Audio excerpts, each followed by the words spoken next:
After slavery was outlawed in the U.S., white slave owners received compensation for their enslaved slaves. The potential loss to the slave owners was a driving factor in the treatment of black people as property and commodities.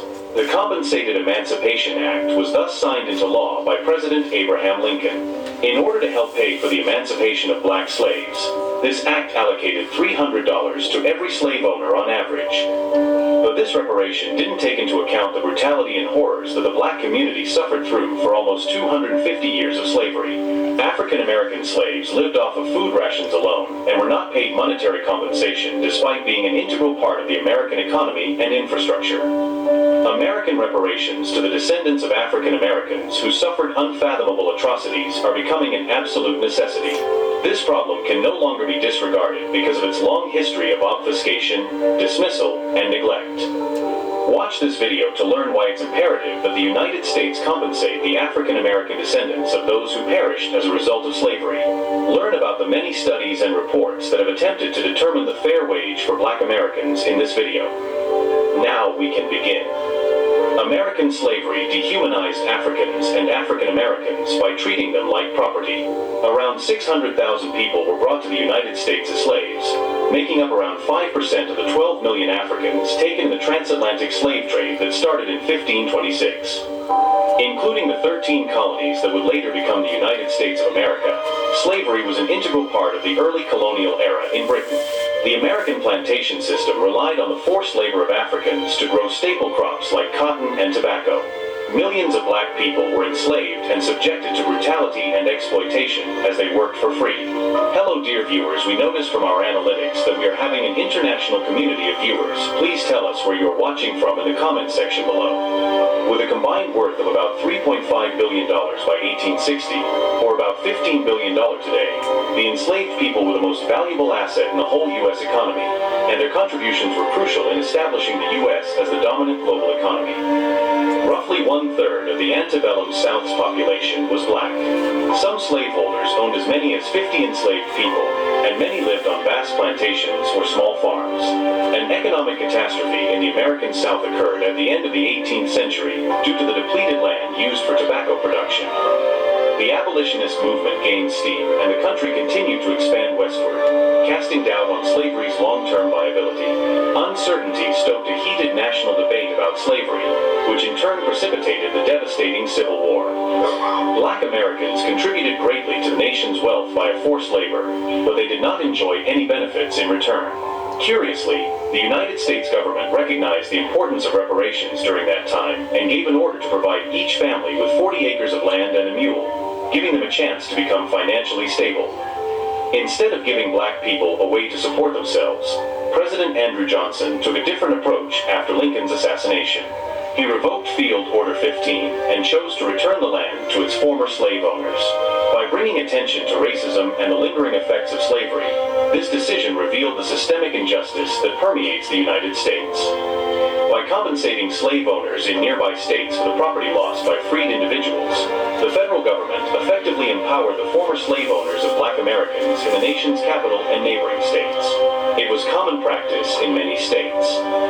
It should be noted that slave owners gained financially from the enslavement of African Americans and also from the work of the formerly enslaved people who were forced to work the land. The origin of the long-lasting wealth disparity was the fact that black Americans were still left without wealth or sustainable livelihoods even after obtaining their freedom. After the American Civil War, the governments of the states that had been part of the Confederacy took steps to limit the voting rights of black people and to enforce racial segregation. They implemented Jim Crow laws and black codes throughout the South to accomplish these ends.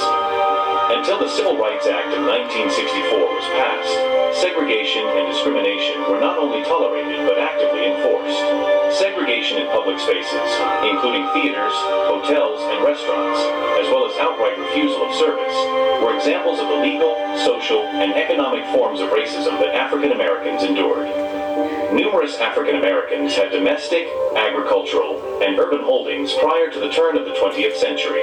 The Black Wall Street, which was largely populated by wealthy black people, flourished in Tulsa. But some white people's bigotry, jealousy, and prejudice intensified in tandem with black people's increasing wealth. The federal government and white supremacists in the United States both did their best to stifle black Americans' ability to amass wealth. Envious white people resorted to brutality and violence to maintain the principles of white supremacy as more than 3,000 lynchings took place between 1865 and 1965, according to groups like the Tuskegee Institute and the National Association for the Advancement of Colored People. If you enjoy our videos and would like to see more like this one, please consider subscribing to our channel. We are seeking your support as we strive to establish a robust community. Alright, carry on. Because of the goal of eradicating black wealth, seizing black-owned land, and maintaining white supremacy, many of the victims were landowners. Several white officials, it should be noted, gave their full approval and support to this bloodshed. Although individual families were the initial targets of these lynchings, entire black communities were devastated in certain instances. For example, in 1912, Forsyth County, Georgia was forcibly removed from its land, and in 1921, Black Wall Street in Tulsa, Oklahoma, was tragically destroyed. Black landowners were pushed to flee their land by both government officials and their fellow citizens, who treated them like refugees within their own nation. These federal housing policies enacted over the course of the 20th century are largely responsible for the wide wealth disparity that exists between whites and African Americans today. In spite of the fact that African Americans make up around 60% of white American salaries, they only own 5% of white Americans' wealth. Most middle-class families get most of their wealth from the equity in their homes. Consequently, these federal housing policies are largely responsible for the wide disparity between the 60% income ratio and the 5% wealth ratio. Because African American families could not get FHA loans to buy homes in the suburbs in the 1940s, 1950s, and even the 1960s, they missed out on the home equity appreciation that white families enjoyed during that time. Although the Fair Housing Act did make it possible for African Americans to buy suburban homes in 1968, many black families could not afford to do so at the time. White families, on the other hand, kept buying up these houses and enjoying the equity and wealth that came with it. To become financially independent and not reliant on their descendants, white families utilized the equity in their homes to pay for their children's college education and to take care of their aging parents. At this point, the idea of reparations is brought up. The concept of reparations, which seeks to right the wrongs done to black Americans in the past, is not new. For a long time, they have been the focus of discussions, campaigns, and legislative initiatives. The H.R. 40 bill is a prime example. It has been introduced in multiple congressional sessions beginning in 1989. This bill, formerly known as the Commission to Study and Develop Reparation Proposals for African Americans Act, seeks to create an advisory body charged with investigating the long-term effects of racism and slavery and proposing financial compensation to those affected. The H.R. 40 bill has gone through numerous introductions, but has not progressed toward becoming law. However, there is still a lot of back and forth about reparations. Opponents of reparations say they won't do enough to fix the problems caused by past wrongs and propose other solutions, like funding for schools, hospitals, and businesses, would be more effective. Many people are against reparations because they think it will drive a wedge between the country and make people wonder if all black Americans should get compensation, or just those whose families can prove a connection to slavery. Also, they think no one living today should have to pay for things like slavery, so they are against the notion of taxpayers paying for reparations. Nevertheless, according to economist William Darity, who is also a co-author of From Here to Equality, a detailed plan for monetary reparations, the best way to deal with the historical and present wealth disparities in the United States is to implement targeted reparations to eliminate the racial wealth gap. Darity estimated that for every eligible recipient, it would take an expenditure of around $350,000 to reach this goal. A projected 47 million Americans who identify as black would receive direct payments under Darity's proposal. A person must have identified as black, Negro, African American, or Afro-American for a minimum of 12 years prior to the reparations plan's implementation in order to be eligible. Slavery in the United States must have occurred at least once in their family tree, and and proof of this must be presented. The use of census records is one way to prove this lineage. But the United States government has not yet done anything concrete to make amends. In its current form, reparations are due to the Black American community because they are citizens of the U.S. Administration after administration has merely alluded to the issue without really doing anything, despite extensive proposals. According to research published in the Review of Black Political Economy, taking into account all aspects connected to slavery, the United States is obligated to pay around $151 million to each Black American. This explains why the United States has stayed away from this subject. No matter what happens with the $151 million, every Black American deserves at least $350,000. But how will the funds for repairs be covered? The idea that the federal government ought to pay for repairs first made an appearance. Slavery was established and upheld by the federal government. Thus the argument goes, and the federal government should be held heavily responsible for this. Consequently, it is considered essential to set up a specific fund for reparations. A number of resolutions have called for companies with links to slavery or financial interests in the institution to pay into a reparations fund. Some of these companies may have their origins in sectors with a history of slavery, such as banking, insurance, or the cotton industry. The most reasonable of these suggestions seems to be the idea that individuals who inherited the property and riches that slave owners had should pay reparations to the descendants of slaves. A moral and legal obligation exists for individuals to rectify this historical wrong, especially if they have inherited property and riches that were obtained through the enslavement of others. White supremacist slave owners' descendants should also not own the wealth created from slavery if it is argued that descendants of former slaves should not receive reparations because they did not endure brutalities. This fortune ought to be forsaken in such a case.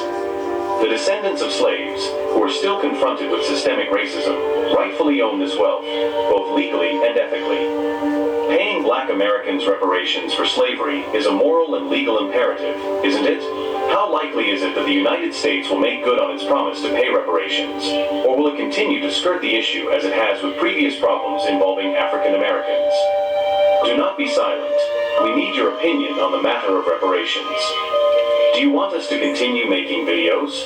If so, you can help us out by clicking the bell icon and subscribing to the Chronicles of Blacks. Additionally, our channel has more videos for you to watch. Paying the reparations for slavery is a topic of heated controversy. The idea has been portrayed as so nebulous that few people today think reparations for slavery will ever materialize. But suppose we claim that this is a hotly debated subject in Washington, D.C., and among the senior brass. Abolition of slavery must be accomplished immediately due to the fact that the United States government has engaged in a wide range of financing activities, including wars, peace, and countless more that remain unnamed. As a matter of morality, the United States can no longer avoid it. Additionally, the original estimated amount for repairs was $350,000. The new per-person cap is $151 million. The issue is, with 14% of the population being Black Americans, who will foot the bill? Also, will all African Americans receive the reparation funds? You will never think about reparations for slavery the same way after watching this video. Many Americans who are descended from slaves encounter baseless opposition when they seek reparations.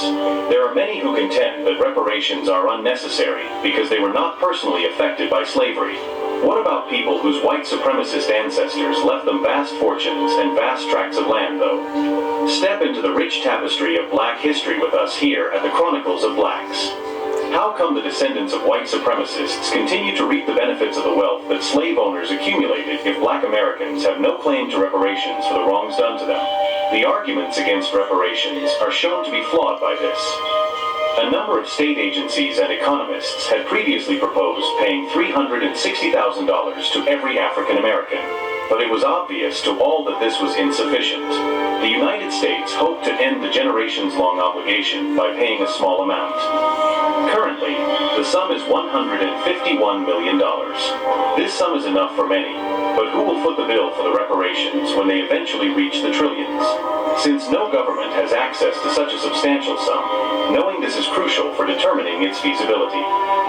Many different ideas have surfaced. One idea is to use the money and property that white supremacists' descendants have today. The main point point is that white slave owners' fortunes, which were built on the backs of African Americans who were enslaved, did not magically disappear when slavery was outlawed. Rather, it has been handed down from one generation to the next, benefiting future generations financially. As a direct outcome of this wrongdoing, white and black Americans now enjoy drastically different levels of prosperity, educational attainment, and career opportunities. Those who were enslaved and their descendants endured tremendous pain and trauma,